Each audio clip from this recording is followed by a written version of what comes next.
Hello, everyone, and welcome back to yet another episode of NGO Monitor podcast.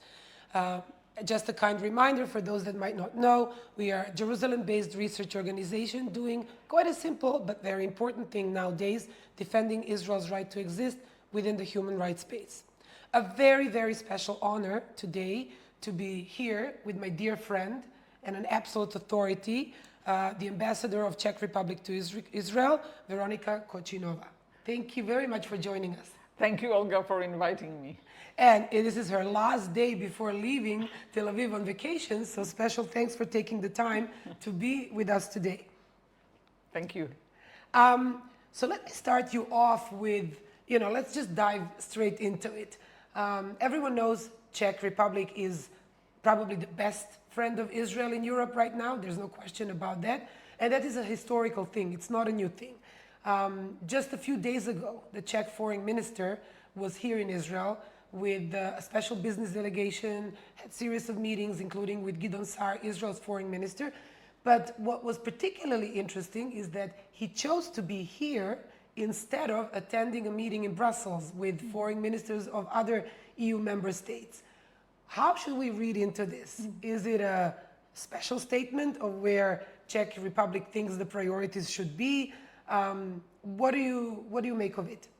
Well, I don't want to answer this question for my minister, but I think that for this government, bilateral relations are more important than the multilateral fora. And of course, the minister knows that EU does decide a lot of important things. So a deputy minister represented us at the Foreign Affairs Council in Brussels, but in general, I think the minister believes that talking to foreign leaders is more important than sitting in the Brussels bubble. So that's one of the reasons why he visited Israel, or the reason why he visited it on that particular day, which is the day they agreed with Gideon Sa'ar. And on the support of the Czech Republic to Israel, I think the important part of it is that it goes across the political spectrum. It's not one government supporting another government being critical, but it's a support no matter which government we have. One constant is strong support to Israel. And this was not his first visit since October the 7th. How often was he in Israel? Quite a bit, no? Well, since October 7th is the second minister, and this second minister started his job late fall last year, and he was twice in Israel, and Gideon Sa'ar was twice in Prague. So this is crazy frequency of meeting. It's unprecedented. Exactly, that's the thing, that in these times when we actually see more and more criticism and certain countries, especially in Europe, distancing sort of themselves from Israel, that is quite a statement, and we're all very grateful. Let's stay with that role and Europe for a moment. One of the shocking news for Israelis was the outcome of the elections in Hungary and the loss of Orban. Not for the sake of local Hungarian politics, rather because Israelis saw Orban as the absolute pro-Israel voice in Brussels, the only country that would always apply veto and basically block many, many anti-Israel initiatives and potential votes in Brussels. And we all were very careful to predict what's going to come, but it seems that Czech Republic will be populating at least some of, or filling at least some of that vacuum. What do you think about that? Well, we were supporting Israel and vetoing a lot of anti-Israeli resolutions in the international fora already before. But since Orban was like blanket blocking everything, it was not so clear or so visible what the Czech Republic is doing. I think with Orban it was very personal. So when he lost the elections, the situation changed in the country. With us, as I said, it's continuous. it also means that we are not blocking 100% of the time, 100% of the resolutions, because we want to be seen also in those international fora as a reliable, sensible partner. We are trying to explain why we are doing things rather than just vetoing something. So I think it's like 90-95% of the time we will be doing what you come to expect from Hungary, but sometimes there might be more discussion or going back to the Israeli leaders, asking more questions, and from time to time, like we did not so long ago on something that was called violent settlers, we might let something pass also in the EU. So here in Israel, speaking of EU, there is an overwhelming feeling and atmosphere that Europe or EU is pretty much lost for Israel.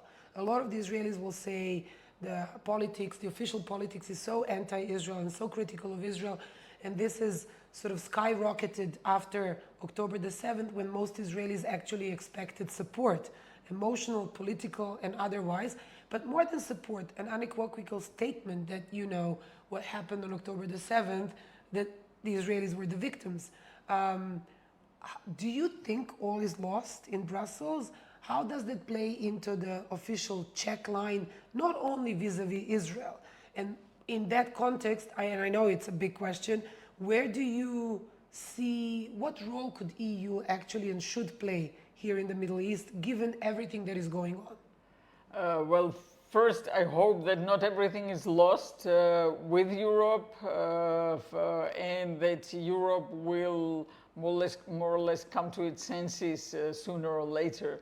Of course, it's shocking the wave of anti-Semitism that occurred in connection with October 7th, not immediately after. The first couple of weeks were like supportive, everybody was supportive of Israel, and then suddenly everybody cared only about what's happening in Gaza and not seeing the hostages, not seeing Hamas and so on. It's something I cannot explain, but also I want to say that it's not like whole Europe or even whole European Union is against Israel, anti-Israel. There are other countries that are supportive most of the time or almost all the time. Germany is one of them. There are smaller countries more to the east than to the west in the European Union. And often we prevail as a group.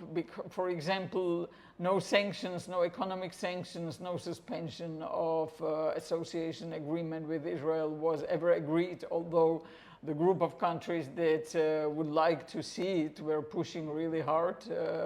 And this shows that Europe is not lost, and there is a possibility of renewed, better relations. I think most of the Europeans, or many Europeans, are waiting for Israeli elections. I don't know exactly why, because democratic elections are happening in Israel regularly, sometimes too often. But I think that no matter who wins, some window of opportunity will open after the elections in the fall, and it would be good to try to move forward rather than stay in this place of permanent criticism of Israel. Also, I would like Europe to see, and this is what we are trying to do within the European Union, to concentrate on Israel, not only Israel-Palestine, Israeli-Palestinian conflict. Mm-hmm. Israel is a standalone country with great universities, industries, technologies, and Europe should gain or could gain a lot by cooperating with Israel. Of course, who wants, any country who wants can talk to Israel about the conflict, but it shouldn't be the like formational issue in the relations between EU and Israel, which unfortunately it sometimes seems to be. I'm really glad that you bring this up because, especially for many people listening to us that are not from Europe, EU is still Israel's largest economic partner, and in that sense shapes pretty much the economy and the dynamics around that and the ecosystem in Israel. And I'm very happy that you are saying that it's not all lost, because Europe is a mosaic of smaller countries, and each one has its voice, and together there is sort of a fight over what should be the official position vis-a-vis the conflict and Israel. But you mentioned anti-Semitism, right? That was always there, but obviously after October the 7th, it skyrocketed, and we are seeing unprecedented numbers, both in the numbers and the volume of attacks, but also in their nature, right? They're more violent, the rhetoric that they're using, and anti-Semitism today, to my mind, has also gained sort of a political shape and is oftentimes cushioned, and this brings it back to NGO Monitor issues, right? In the language of human rights. So then we see reaching out to the international law and terms like apartheid and genocide. What is your position on it, and what do you think is lacking in Europe in terms of political tools to actually address this issue? Because the overwhelming impression is that Europe is not really fighting it properly or sufficiently. Yeah. First, I must say I was really surprised by the rise of anti-Semitism in Europe after October 7th. I really thought that this is something that doesn't exist in Europe anymore, that might be a little bit sometimes with uneducated people, but that anti-Semitism will come from universities, from the humanities. This is something that was really, really surprising to me. I think that part of it is definitely propaganda by countries, by organizations, and one of the reasons why so-called Eastern Europe is at this moment, I would say, less anti-Semitic than Western Europe is that we still remember the propaganda. We still remember the communist propaganda. We still know how it looks, how it sounds, and actually much of the current anti-Semitism is very similar to the anti-Zionism of the Soviet Union. That we are very suspicious of that. And actually, it's crazy how this policy of Soviet Union could have survived and be revived. Revived with such a glorified comeback, right? Yeah. I think what Europe is lacking is not policies. It has plenty of all kind of policies, but politicians, real leaders that would stand up. The leaders of today mostly follow the public opinions. They check the polls and then they express themselves accordingly. And we need leaders that would stand up to anti-Semitism, that would clearly state that it is wrong, and we don't see that in many countries. We see anti-Semitism is wrong, but we should see the statement without the but. And it's just like you say, Europe has policies. So the European Union is the one that was probably the most aggressive in institutionalizing the IHRA working definition and writing a full-blown booklet on how to implement it. But we still see, although it is contrary to the IHRA working definition, say accusing Israel of genocide or comparing Israeli policies to those of the Nazis or singling Israel out, we still see exactly that everywhere in the public space. And as you say, as long as the leaders are not condemning it and leading, we will not really see proper enforcement of the existing policies. Yes, and also the international institutions, and now I'm not speaking about the European Union, but more global institutions like UN and especially the international courts. These are institutions that were created with goodwill, but they were created for democracies that behave in democratic way. And unfortunately, most of the world is not democratic. And so these institutions are hijacked by countries with anti-Israel agenda. And it's very easy, and sometimes it's convincing for people and schools and so on to say that, but that was stated by the ICC, or that was a UN resolution, without thinking about the background, because in Europe with 80 years of peace and all problems being solved by discussion, people don't realize that not all the world works like Europe, and tend to take what's written in a resolution as a truth or something that's given for granted. You sort of already connected the dots, but I want to go a little bit further into that. You said that especially in the Central and Eastern Europe, there is more of a sensitivity to this, to propaganda, to fake news, right?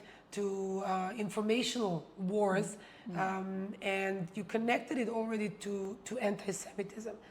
Is, say, greater awareness on and sensitivity to these issues in Czech Republic and other countries in the region greater because Czech people also understand that it is part of a broader issue, because wars, and not only the one here in Israel, right, or the Israeli-Palestinian conflict, are waged today by, spreading the sphere of influence and propaganda and influencing elections and so on?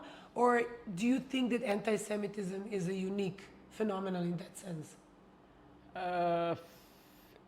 It's difficult to answer. I think in a way anti-Semitism is unique. It's not part of the normal disinformation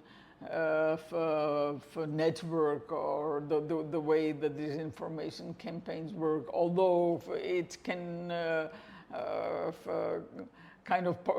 or those who are anti-Semitic can participate and work with the disinformation world or underworld.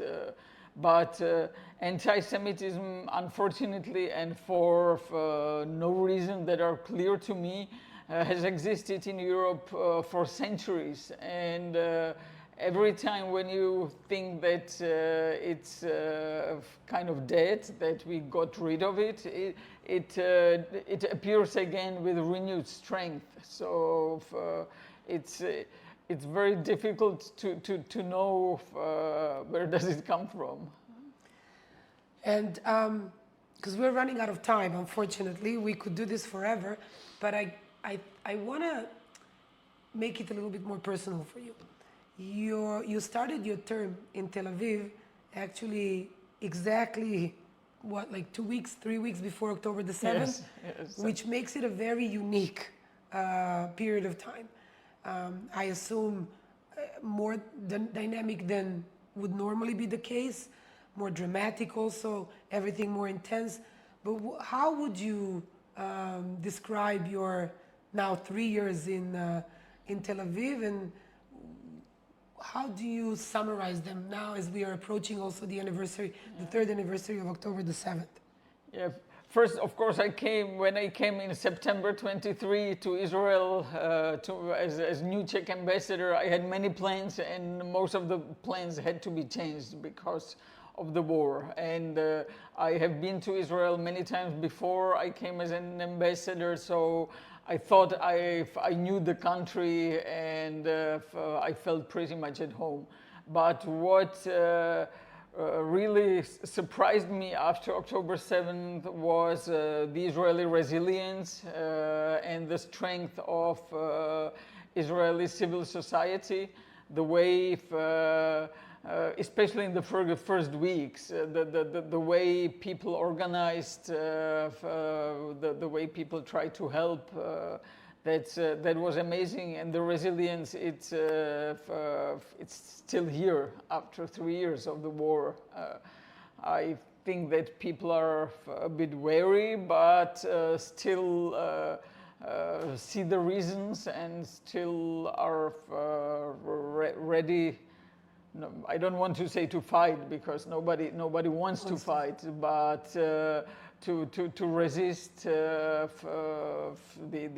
enemies if necessary. So this is what the Israeli resilience is, I think, what I learned most during my 3 years here in Israel, and I hope that the next year or two, when I am still here, will be more peaceful, and I could realize some of the plans I came with 3 years ago. Well, we are here to help you with those plans, and hopefully there will be at least quiet, if not peace. I think peace is a big word in the Middle East, but quiet for all our sake. And I want to thank you for everything that you do personally, but also for everything that the Czech Republic does for Israel and for democracy. I think that these two are completely in line one with another. And thank you for being with us today. Thank you very much, and reciprocally, I want to say that NGO Monitor is doing a great job and is a very important NGO. Thank you so much. Thank you everyone for being with us.